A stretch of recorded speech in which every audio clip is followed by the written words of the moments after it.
Hello दोस्तों, मैं धर्मेंद्र फिर से एई के नए कहानी के साथ आपको सुनाने जा रहा हूँ हॉरर स्टोरी। जनवरी का महीना था। 4 दोस्त विवेक, दीपक, नितिन और आकाश टूर पर निकले थे। सबसे पहले वो पहुंचे आगरा फोर्ट। रात काफी हो चुकी थी, कड़ाके की ठंड पड़ रही थी।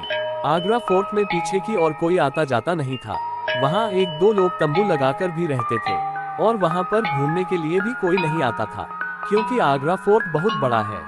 विवेक अपने दोस्त के साथ वहीं पर बैठा था। ठंड काफी हो रही थी, इसलिए उन लोगों ने आग जला ली, पर उन्हें डर था कि कोई यहाँ आ न जाए उन्हें डिस्टर्ब करने के लिए। पर रात के करीब 2 बज रहे थे, इसलिए वहाँ किसी के आने की कोई संभावना नहीं थी। चारों दोस्त आग जलाकर आपस में बातें कर रहे थे। नितिन, क्या मस्त जगह है, कभी यहाँ पर राजा महाराजा लोग रहते होंगे। सैकड़ों सैनिक यहाँ पर खड़े रहते होंगे जहाँ पर हम लोग बैठे हैं।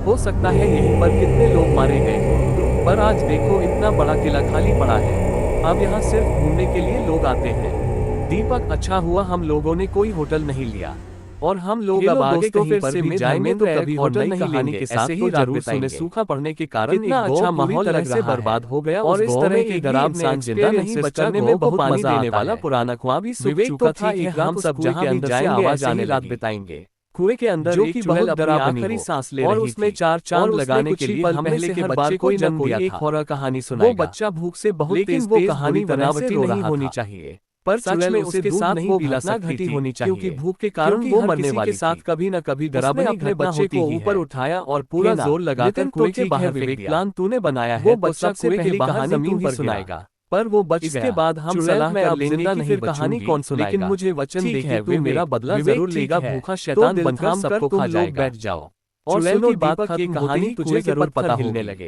क्योंकि तेरे साथ जो रोना और भी बढ़ गया। मैं वही कहानी सुनाने वाला हूँ। एक कर अंदर चुड़ैल पर गिरने लगे। कहानी सुनाने जा रहा है निकल रही यार, उस बारे में मैं सोच लेता हूँ न तो मेरे रोंगटे खड़े हो जाते हैं। चुड़ैल के मरने के बाद वो बच्चा ना मजा आएगा वहाँ से गायब हो गया। विवेक, तो कहानी यहाँ से शुरू कभी नहीं कि रात के करीब 1 बजे हाईवे पर मैं अपनी स्कूटी पर कहीं जा रहा था की मौत हो गई। हाईवे पर उसे जलाने के लिए ले जाए नहीं दे रहा था। सब चारों तरफ बस सन्नाटा और अब उसे हवाओं की भयानक डरावनी आवाजें मेरे कानों में बार-बार पड़ रही थी। आसपास बहुत लोगों की रोने की आवाज आ रही थी। किए जा रहा था। अचानक वो रोता हुआ शैतानी बच्चा उड़ता हुआ आया और लाश के हालत में होगा कब से दारू लेने गया था। आधी रात हो गई, अभी तक नहीं लौटा। समझ नहीं आया। मैंने स्कूटी आके हुआ क्या, पर थोड़ी देर बाद इंसान सामने आ जाता पर लाश पर कुछ असर नहीं लगा। स्कूटी रोकी। वहाँ बाबा का चेहरा बहुत ही भयानक लग रहा था। सारी लकड़ियां जल जाने के आवाज में बाबा को आप उठने लगी। अरे बाबा, पैरों पर वो लगी हुई आग वैसी ही थी। मेरी गाड़ी के सामने ही आना हो गई और अभी आपको शैतानी रूप ले लिया। नितिन, फिर बाबा कुछ बोले। वहाँ के सारे लोग डरकर बोले, पर उनका जवाब मुझे समझना चाहिए, खाना चाहिए। बाबा, चोट तो मरे हुए आदमी में चुड़ैल के बच्चे ने प्रवेश कर लिया था। ऐसे चलोगे तो चोट लगेगी। भूखा शैतान बनकर अपनी माँ का बदला ले आया था। कभी चोट नहीं लग सकती। शैतान ने चाहे मुझ पर कोई गाड़ी क्यों न चढ़ जाए। और अब वो किसी इंसान को खाने के लिए बाबा की बात सुनकर थोड़ा हैरान। एक आदमी को पकड़कर उठाया और हम लोग पैरों में लगी आग से जलाने लगा। आगे सुनो, मैंने बाबा से कहा शरीर पूरी तरह से जल जाने के बाद शैतान में बारिश होने लगी।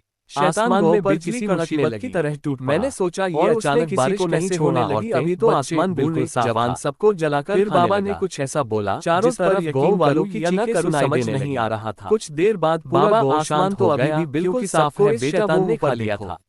पर वो मैंने अपना चेहरा ऊपर उठाकर देखा तो आसमान बिल्कुल से चिल्लाने लगा। चांद तारे साफ आवाज सुनकर पेड़ के पीछे छुपा एक आदमी वहां हैरान रह गया था। और तभी मैंने बाबा से कहा, बाबा ये सब कैसे हो रहा है। शैतान ने कुछ समझ नहीं आ रहा को देख लिया। बाबा, चलो और सामने भागने लगा। मैं तुम्हें शैतान का मुकाबला नहीं कर पाया। बाबा, मेरा और वो पकड़ रास्ते से दिन में शैतान तुम इस गांव में अकेले ही बचे हो या और भी कोई है। मुझे उसे शैतान मेरी भूख बाबा मुझे पता है तुम्हारा दोस्त कहाँ है, मैं तुम्हें नहीं छोड़ सकता। विवेक, बाबा के खाने के बाद तुम मैं फिर से हैरान हो गया। और किसे खाओगे? मुझे कुछ समझ नहीं आ रहा था कि ये बाबा जी तो अनजान है। एक बात याद आई, उन्हें दीपक के बारे में कैसे पता। चिंता मत करो, खैर मैं बाबा के पीछे इंसानों की कुटिया तक पहुंच गया। मैं जानवरों को भी खा सकता हूँ। विवेक, बाबा अंदर से जाओ, जानवरों को खाओ और उसे जलाया। मैं कुटिया के बाहर ही बैठ गया। बाबा भी वो आदमी शैतान के पैर पकड़ने के लिए मैंने उनसे कहा, बाबा आप जल्दी जलाना शुरू कर क्या है। और कहाँ है मेरा भाई? वो पूरी तरह से जल गया। 3 दिन पहले इसी रोड पर एक बहुत ही भयानक आग से जल हुआ था। शैतान उस इंसान को बाबा मैंने सुना है, पर उसकी भूख अभी तक शांत नहीं हुई। सुना है उसने 2 लोग मरे खाना चाहिए। बाबा इंसानों को खाने के बाद वो शैतान वो दोनों बाप तरफ थे। बेटे की आत्मा खेतों में आग लगा जगह घूमती रहती जिसमें बहुत से पेड़ और जानवर जल गए। बाबा खां और उसकी आत्मा गलत आत्माओं के चक्कर में शांत नहीं हो गई है। ऐसा करते करते वो शैतान से निकलने वाले की जान ले लेता है। जमीन पूरी तरह से जल गई। बाबा की ये बात सुनकर मैं गाड़ी आकर उस शैतान के सामने रुक गई। इसका मतलब मेरा भाई एक लड़का उतरा और डर की निगाहों से उस शैतान को देखने लगा। तुम्हारा भाई उसकी कैद में है। लड़का ताऊ जी ये आपको क्या हो गया है? आकाश पर उस आत्मा मरने की खबर अभी तक मारा नहीं था, लेकिन ये बात बाबा को कैसे पता था? शैतान की आवाज सुनकर मैंने बाबा से डर गया और पीछे बाबा ये सब आपको कैसे पता है? आपकी आवाज तो ऐसी नहीं आ रहा बाबा, और आपके बाबा सब समझ आ जाएगा। शैतान मेरे पास आओ। और पूरी बात भागने लगा, पर बारिश हो रही है, पकड़ लिया कोई आम बारिश और उसे आग से जलाने लगा। ने कराई है। लड़के के चिल्लाने की आवाज दूर बाबा मेरा दोस्त दीपक बहुत शैतान उसे खा गया। वो तो डरकर ही मरने के बाद उसकी नजर उसकी गाड़ी पर पड़ी। जब आपने गाड़ी पर छलांग लगाई और भाई को बचाने सकते हो ना, जैसे बाबा गाड़ी में बचा सकता हूँ थोड़ी ही देर में, उसके लिए तुम्हें उसी जगह जाना होगा के साथ शैतान के शरीर के भी टुकड़े टुकड़े हो गए। आप नहीं चलोगे मेरे साथ बच्चा उस शरीर से बाबा मेरा यहाँ रहना जरूरी है। शैतानी बच्चा अभी भी जाओ, तुम्हारा दोस्त से रो रहा था। अगर जरूरत पड़ी तो मैं तुरंत जगह पर गूंजने लगी। विवेक ठीक है बाबा, चलता हूँ। कहानी आपको पसंद आई हो तो बचा लेना, शेयर बाबा फिक्र मत करो। विवेक मैं वहां से उठा, अपनी स्कूटी स्टार्ट की और चला गया। जैसे वहां पर मैं पहुंचा, अचानक बारिश तेज हो गई, हवाएं तेज हो गई। भयानक आत्माएं दीपक को घेरे उसे डरा रही थी। वो नजारा बेहद खौफनाक था। दीपक धीरे धीरे दबी आवाज में रो रहा था। मैंने अपने डर को कंट्रोल किया, तुरंत अपनी स्कूटी से उतरा और आगे बढ़ गया। मैंने दीपक को आवाज लगाई, दीपक दीपक तुम्हें कुछ नहीं होगा। दीपक ने जैसे ही मुझे देखा, उसके चेहरे पर थोड़ी राहत दिखी। दीपक विवेक बचा, मुझे ये आत्माएं मुझे मार डालेंगी। विवेक आत्मा हंसकर कहने लगी, आजा तू भी आजा, तुझे भी निपटा देता हूँ, और भयानक तरीके से हंसने लगी। तभी अचानक बारिश रुक गई, आसमान में बिजली चमकी जिससे कि तेज रोशनी पैदा हुई, और तभी मैंने देखा कि वहाँ पर बाबा आ गए थे।